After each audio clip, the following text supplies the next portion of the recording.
மதுஹபுகள் எப்படி உருவாகியது?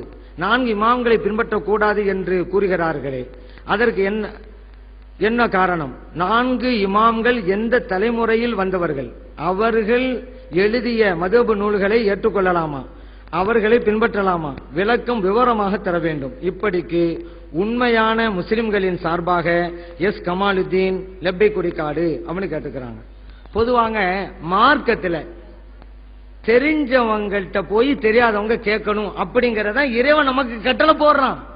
நீங்களே குர்ஆன் எடுத்து வச்சுக்கிட்டு புரிஞ்சு நடங்கன்னு இறைவன் சொல்லல. நீங்களே ஹதீஸ் எடுத்து வச்சுக்கிட்டு நீங்க புரியணும் யார்ட்டும் கேட்க கூடாதுன்னு இறை தூதர் ஸல்லல்லாஹு அலைஹி வஸல்லம் சொல்லல. அல்லாஹ் குர்ஆன் தெளிவா சொல்லிட்டான், ஃபஸ்அலு அஹ்ல ஸிக்ர் இன் குன்தும் லா தஅலமூன். உங்களுக்கு தெரியலையா, தெரிஞ்சவங்ககிட்ட போய் கேட்டு தெரிஞ்சு கொள்ளுங்க. அப்ப மக்கள்ல 2 சாரார்கள் இருப்பார்கள். அல்லாஹ்வுடைய திட்டம். தெரிந்தவங்க ஒரு கூட்டம் இருக்கும், தெரியாதவங்க ஒரு கூட்டம் இருக்கும். தெரியாதவங்க தெரிஞ்சவங்ககிட்ட போய் கேட்டு தெரியணும் அப்படின்னு அல்லாஹ் சொல்றான். இந்த வஹாபிகள் சொல்றாங்க, இல்லங்க உலகத்தில் ஒரு கூட்டம் தான், எல்லாம் தெரிஞ்சிருக்கணும். அல்லாஹ்வுடைய கூற்றுக்கவில்லை இவர்கள் எதிராக போர் தொடுக்கிறார்கள்.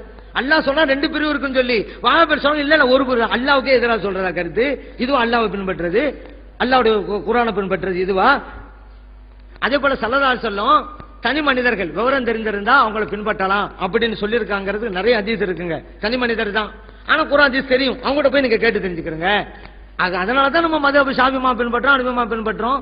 ஒரு பெண்மணி ஸல்லல்லாஹு அலைஹி வஸல்லம் அவங்ககிட்ட வர்றாங்க, மார்க்க விஷயத்தை கேட்கறாங்க. வெளியூர்ல இருந்து வந்தவங்க போறாங்க. போகும்போது கேட்கறாங்க, யார சொல்லலாம், நான் மறுபடியும் இங்க நான் வர்றேன், இந்த மதீனாவுக்கு வர்றேன், நீங்க இல்ல அப்படின்னு சொன்னா நான் யார்கிட்ட போய் மார்க்கத்தை தெரிஞ்சுக்கிறது அப்படிங்கிறாங்க. ஸல்லல்லாஹு அலைஹி வஸல்லம் சொன்னாங்க, ஃபயில்லம் தஜிதீனி ஃபஅதி அபூபக்கர். நீ வருகின்ற போது என்ன நீ பார்க்காவிட்டா அபூபக்கர் சித்திக் ரலியல்லாஹு அன்ஹு அவர்களிடம் சென்று மார்க்க விஷயத்தை கேட்டு தெரிஞ்சுக்கிறங்க. புகாரிலே பதிவு செய்யப்பட்ட ஹதீஸ். அபூபக்கர் சித்திக் ரலியல்லாஹு அன்ஹு தனி மனிதர் தானங்க, அவங்ககிட்ட போய் நீங்க மார்க்க விஷயத்தை கேட்டு தெரிஞ்சு கொள்ளுங்கன்னா என்ன அர்த்தம்? குர்ஆன் ஹதீஸ் தெரிஞ்சிருந்தா அவங்க சொல்ற விளக்கத்து பரா நடக்கலாம் அப்படிங்கறதாங்க ஸல்லல்லாஹு காட்டி தர்றாங்க.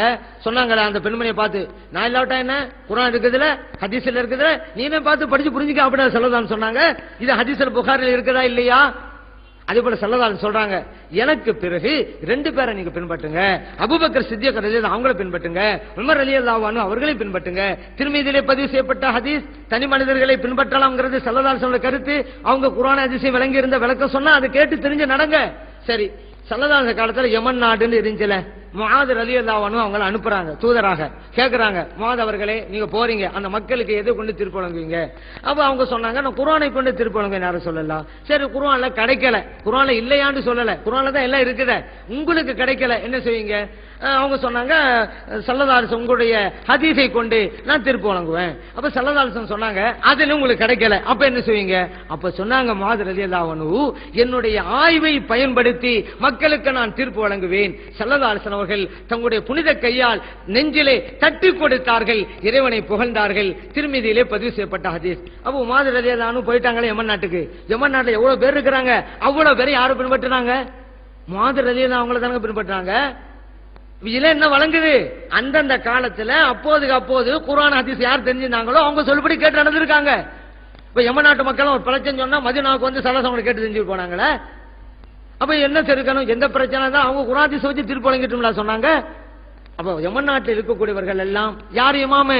முஆத் தான். முஆத் மதுஹப் தான் பின்பற்றாங்க.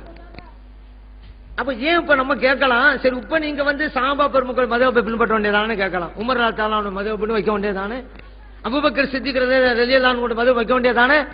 அப்ப சஹாபாக்களை பின்பற்றதை விட்டுவிட்டு இப்ப ஏன் ஷாஃபி ஹனஃபிங்கிறீங்க அப்படின்னு சில பேர் கேட்பாங்க. நீங்க அவங்ககிட்ட திருப்பி கேட்கணும், உமர் ரலியல்லாஹு அன்ஹு மதுஹப் பின்பற்ற நான் தயாரா இருக்கிறேன், உமர் ரலியல்லாஹு மதுஹப்புடைய சட்டங்கள் எல்லாம் எனக்கு தாப்பா நான் பின்பற்றேன்னு கேட்கணும். உமர் ரலியல்லாஹு காலத்துல எல்லாம் பதிவு செய்யப்படலைங்க, மக்கள் கேட்டாங்க, அவங்க விளக்கம் சொன்னாங்க, கேட்டு நடந்தாங்க, முடிஞ்சு போச்சு. அபூபக்கர் சித்திக் ரலியல்லாஹு அன்ஹு காலத்துல மக்கள் வருவாங்க, மார்க்க சட்டம் கேட்பாங்க, பதில் சொல்லுவாங்க, அது மாதிரி நடப்பாங்க, முடிஞ்சு போச்சு. எழுத்துல எங்க இருந்துச்சு? ஆனா இந்த 4 மதுஹப்பை சார்ந்த இமாம்கள் தான் எழுதி வைத்தார்கள், அவங்க மதுஹப்பை சார்ந்தவர்கள் தான் எழுதி தந்தார்கள், அதுதான் ஏட்டில இருக்குது. அதனாலதான் நம்ம இவங்க சொல்றதை நம்ம கேட்கிறோம். என்னமோ ஷாஃபி இமாம் ஹனஃபி இமாம் சொன்னா அந்த இமாம்களை பின்பற்றுகிறோம், குர்ஆன் ஹதீஸை விட்டுட்டோம் நினைச்சிடாதீங்க. ஷாஃபி மதம்னா என்ன தெரியுமில்ல, குர்ஆன் ஹதீஸுக்கு ஷாஃபி இமாம் ரஹ்மத்துல்லாஹி அலைஹி அவர்கள் என்ன விளக்கம் சொல்றாங்களோ அதை நான் ஏற்றுக்கிட்டேன்னு அர்த்தம். ஹனஃபி மதம்னா என்னன்னு தெரியுமில்ல, குர்ஆனுக்கும் ஹதீஸுக்கும் ஹனஃபி இமாம் ரலியல்லாஹு அன்ஹு என்ன விளக்கம் சொல்றாங்களோ அதை நான் எடுத்துக்கிட்டேன்னு அர்த்தம், அவ்வளவுதான். குர்ஆன் ஹதீஸுக்கு இன்னைக்கு ஒரு ஆளு விளக்கம் கொடுக்கிறாரு, அதை எடுக்கிறார்களே சிலர்கள், நம்ம சொல்றேன், இவங்க சொல்ற எடுக்க வேணாம். இன்னைக்கு ஒன்று சொல்லுவாங்க, நாளைக்கு ஒன்று சொல்லுவாங்க. குர்ஆன் ஹதீஸ் உங்களுக்கு தெரியாது, மொழி அறிவு இல்லை, குர்ஆனுடைய ஞானம் இல்லை, ஹதீஸோட ஞானம் இல்லை. இவங்க சொல்ற கேட்காதீங்க. இந்த ஞானமெல்லாம் உள்ள பேணுதல் உள்ள இமாம்கள் சொன்ன விளக்கத்தை எடுங்க. நாங்க அப்படிதான் எடுத்துக்கிட்டு இருக்கோம். ஷாஃபி இமாம் சொன்ன விளக்கத்தை எடுக்கிறோம். நாங்களும் குர்ஆன் ஹதீஸை தான் பின்பற்றோம். அதனால இந்த மதுஹப் அப்படிங்கிறது இந்த சட்டங்கள் தொகுக்கப்பட்டதால் உள்ளதுதான். அந்த சஹாபா பெரும் காலத்துல எழுதப்படல, வாயளவில் முடிஞ்சு விட்டது. அப்படி இருந்துச்சுன்னு வச்சுக்கிறோங்க. இன்னைக்கு முஆத் ரலியல்லாஹுடைய மதுஹப் அவன் சட்டமெல்லாம் கிதாபில் இருக்குன்னு வச்சுக்கிறோங்க. அந்த மதுஹப் நாங்களும் இருப்போம். ஏற்றளவில் வந்தது இந்த இமாம்களுடைய சட்டங்கள் தான். அதனால நம்ம பின்பற்றிக்கிட்டு இருக்கிறோம். அடுத்து ஒரு கேள்வி கேட்கறது, சல்லல்லாஹு காலத்துல மதுஹப் இருந்துச்சு, ஷாஃபி மதுஹப் இருந்துச்சா, ஹனஃபி மதுஹப் இருந்துச்சா, சஹாபா பெருமக்கள்லாம் எந்த மதுஹப்ல இருந்தாங்க? என்னமோ பெரிய ரிசர்ச் கேள்வின்னு நினைச்சுக்கிறது. இப்படி யாரா கேள்வி கேட்டான்னு வச்சுக்கிறங்க, திருப்பி நீங்க கேளுங்க. அது என்ன தெரியுமில்ல, ஸல்லல்லாஹு அலைஹி வஸல்லம் காலத்துல ஜாக்கு ஜமாத் இருந்துச்சா, தௌஹீத் ஜமாத் இருந்துச்சா, ஜமாத்துல் முஸ்லிமீன் ஜமாத் இருந்துச்சா, சமாதான பேரவை ஜமாத் இருந்துச்சா, சஹாபா பெருமக்கள் எந்த ஜமாத்துல இருந்தாங்கன்னு கேளுங்க. அதுக்கு நீ பதில் சொல்ல, நான் பதில் சொல்லணும்னு சொல்லுங்க. இதுல ஒரு கேள்வி கேட்கறது பெருசா ஆய்வு நினைச்சுக்கிறது. ஒரு ஆள் இஸ்லாத்துக்கு வர்றாரு, அவரு ஷாஃபில இருப்பாரா, ஹனபில இருப்பாரா, பெரிய ஆய்வு நினைச்சுக்கிறது. இது ஒரு பெரிய கேள்வியா இல்ல. எந்தெந்த பகுதியில வர்றாங்களோ அந்த பகுதியில் கூடிய மக்கள் எந்த மதத்துல இருக்காங்களோ அதை பிரகாரம் நடந்துட்டு போயிடுவாரு, பிரச்சனை கிடையாது. இப்ப நம்ம திருப்பி அவங்ககிட்ட கேட்கணும், சரிங்க வந்தவர் மதப் வேணான்ட்டாரு, இந்த குர்ஆன் ஹதீஸ் எல்லாம் பின்பற்றி இருக்கிறாங்கல்ல, அவங்க கூட நான் இருக்க போறேன் அப்படின்னு போறாரு. நம்மள வேணான்னு சொல்லி அங்கிட்டு போறோம், இப்படி திரும்பினாருங்க, 5 கூட்டம் நிக்குது. இவர் எந்த கூட்டத்துக்கு போவாரு? அங்கிட்டு ஒரு கூட்டம் தான் போக முடியும். அவர் ஜாக் ஜமாத்துக்கு போவாரா, தௌஹீத் ஜமாத்துக்கு போவாரா, உலகம் அனைத்திற்கும் ஒரே பிறை அப்படின்னு சொல்ற கூட்டத்துக்கு போவாரா, இல்ல இல்ல அந்தந்த பகுதிக்கு தான் பிறை அந்த கூட்டத்துக்கு போவாரா? சொல்லுங்க. கூட்டுத்துவா இல்லைங்கிற கூட்டத்துக்கு போவாரா, கூட்டுத்துவா உண்டுங்கிற கூட்டத்துக்கு போவாரா? இப்ப நீங்க ஆச்சரியமா இருக்கலாம், எனக்கு கூட்டுத்துவா தான் அவங்க யாருமே ஏற்றுக்கொள்ள நீங்க நினைக்கலாம். அதெல்லாம் சில மாதங்களுக்கு முன்னால் உள்ளது.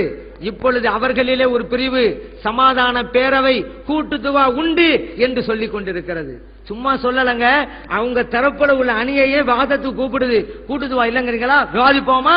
நம்ம கேட்கல, அவங்களது பிரிந்த மத வேணாங்கிற பிரிவு கேட்குது. இப்போ நோட்டீஸ் போர் நடந்து கொண்டிருக்கிறது காயல்பட்டணத்துல. யாரு? மத வேணாங்கிறவங்க தான். ஆனா கூட்டுத்துவா உண்டுங்கிறது வரைக்கும் வந்திருக்காங்க. இப்படி கொஞ்சம் கொஞ்சமா வருவாங்க, அது வேறு விஷயம். இப்ப ஏன் இப்படி எல்லாம் வருது? ஏன் இத்தனை பிரிவினைகள்? சரி, இவங்களும் ஒரு மதத்தை தான் பின்பற்றிக்கிறாங்க, இப்ப உள்ள இளைஞர்களும். அதுதான் உண்மை. இந்த இளைஞர்கள்லாம் நேரடியாக ஆய்வு செய்யறாங்களே. இப்படிதான் ஒரு இளைஞர் வந்தார் நம்மகிட்ட மெட்ராஸ்ல. நாங்கள்லாம் வாரிசுரிமை சட்டம் நம்மள வாது கூப்பிடுறாரு, வாரிசுரிமை சட்டத்திற்கு என்னோட வாதம் செய்ய தயாரான்னு வர்றாரு. ஆளுமைதான் கிடையாது அவரு. அவர் தமிழ் புத்தகத்தை வச்சுக்கிட்டு பயணம் செய்யக்கூடியவர் வர்றாரு. செய்வோங்க அப்படிங்கிற, வாங்க வாதிப்போம். சும்மா வதிக்க கூடாதுங்க, மக்கள் எல்லாம் திரட்டுங்க, கேமராலாம் வைக்கணுங்க, வாதிக்கணுங்கிறாரு. இப்ப நான் என்ன செய்யறது வர? அப்படியா, சரி வாதிப்போம். அதுக்கு முன்னால ஒரு சின்ன ஒரு டெஸ்ட், வாரிசுரிமை சட்ட சம்பந்தமா உங்களுக்கு ஞானம் எவ்வளவு இருக்குன்னு நான் டெஸ்ட் பண்ணுவேன். சரி, நீங்க வெற்றி அடைஞ்சிட்டா உங்களுக்கு தகுதி இருக்கு. அப்புறம் நீங்க என்ன டெஸ்ட் பண்ணுங்க, நான் அதுல பாஸ் பண்ணிட்டா எனக்கு தகுதி இருக்கு. 2 பேரும் உட்காருவோம். அப்பதான் அர்த்தம் இருக்கும். நம்ம பாட்டு அவசரப்பட்டு உட்கார்ந்துட்டு மக்கள் எல்லாம் கூட்டிவிட்டு ஒண்ணுமில்லைன்னு சொன்னாக்கா நல்லா இருக்காது. அவரு சரின்ட்டாரு, வந்துட்டாரு. பெரம்பூர் பகுதியை சார்ந்த தௌஹீத் ஜமாத்தினுடைய முக்கியமான மெம்பரோட வந்தாச்சு. நான் ஒரு தமிழ் தர்ஜமா கொடுத்தேன். பல பிரச்சனைகள் இருக்கு, அதெல்லாம் விவாதத்தில் வச்சுக்கலாம். இப்போ ஒரு தர்ஜமா கொடுத்து ஒரு கேள்வி கேட்க போறேன். சூரத்தின் நிசா, பெண்கள்ங்கிற அத்தியாயம். அதுல ஒரு வசனத்துல இறைவன் சொல்றான், வலஹு அஹுன் அவ் உக்துன் ஃபலிகுல்லி வாஹிதும் மின்ஹும சுதுசு. ஒரு ஆள் இறந்து போயிட்டாரு, அவருக்கு சகோதரி இருக்கிறாங்க அப்படின்னு வச்சுக்கிறோங்க. அந்த சகோதரிக்கு 6இல் 1 பங்கு கிடைக்கும் அப்படின்னு இந்த வசனத்தில் இருக்கு. அதை காமிச்சேன், பாத்துக்கிட்டீங்களாங்க? பாத்துக்கிட்டேன்ட்டாரு. அதே நிசா பெண்கள்ங்கிற அத்தியாயத்துல கடைசி வசனம் அதை எடுத்து காமிச்சேன். அதுல எப்படி இருக்குது? வலஹு உக்துன் ஃபலஹா நிஸ்ஃபு மா தரக. இறந்து போனவருக்கு ஒரு சகோதரி இருந்தா அந்த சகோதரிக்கு அவர் விட்டு சென்ற சொத்திலே சரி பாதி கிடைக்கும் அப்படின்னு இருக்கு. ஒரு வசனம் சொல்லுது சகோதரிக்கு 6ல் 1, இன்னொரு வசனம் சொல்லுது சகோதரிக்கு பாதி. ஏங்க இப்படி இருக்கு? இந்த வித்தியாசம் ஏங்க வருது சொல்லுங்க அப்படின்னு தர்ஜமா கொடுத்தாங்க.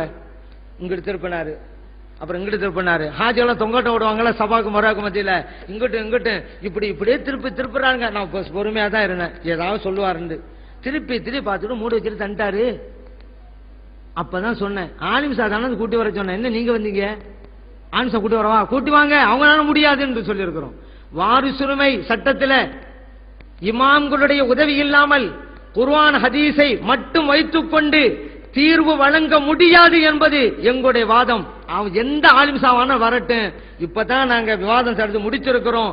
அடுத்த விவாத தலைப்பு இதுதான், வரட்டும், எங்க வேணா பேசுவோம். வர்றீங்களா? ஆலிம்சாக்கள் வாங்க பேசுவோம். முடியாது உங்களால, எங்க இமாமோட துணை இல்லாமல் முடியாது. முடிஞ்சா வாங்கல, ஒரு கடிதம் போடுங்க, எங்களுக்கு போதும், நாங்க ஒப்பந்தம் போட்டுடலாம். அது எல்லாம் டீம் வச்சிருக்கோம், ஒப்பந்த டீம் அனுப்புவோம், விவாதத்துக்கு டீம் வரும், எல்லாம் ரெடியா இருக்கிறோம். இப்ப நாங்க ஜக்காத்து பத்தி பேசணுமா பேசுவோம், கலா தொழுக பேசுவோம், இறைவனுக்கு உருவம் உண்டா பேசுவோம், எல்லாத்தையும் பேச தயாரா இருக்கிறோம். வாங்க ஒவ்வொன்னா பேசுவோம். எப்ப வேணாலும் தயாருங்க. நாளைக்கேவா தயாரு? இப்ப ஒரு கடிதம் தரட்ட, நாளைக்கு ஒப்பந்தம் போடலான்ட்டு இங்க இருந்துட்டு போறோம். நாளைக்கே இது சம்பந்தமா ஏதாவது செய்யார் ஒப்பந்தம் போடுங்கன்னு சொன்னா இங்க இருந்து தங்கி நாளை காலை ஒப்பந்தம் போட்டு கூட நாங்க போறோம். இதுல ஒளிவு மறையெல்லாம் கிடையாது. எப்ப வேணும் போட தயார், வரட்டும், கூட்டிட்டு வரணும். சும்மா பூச்சாண்டி காட்டிலாம் இருக்க கூடாது.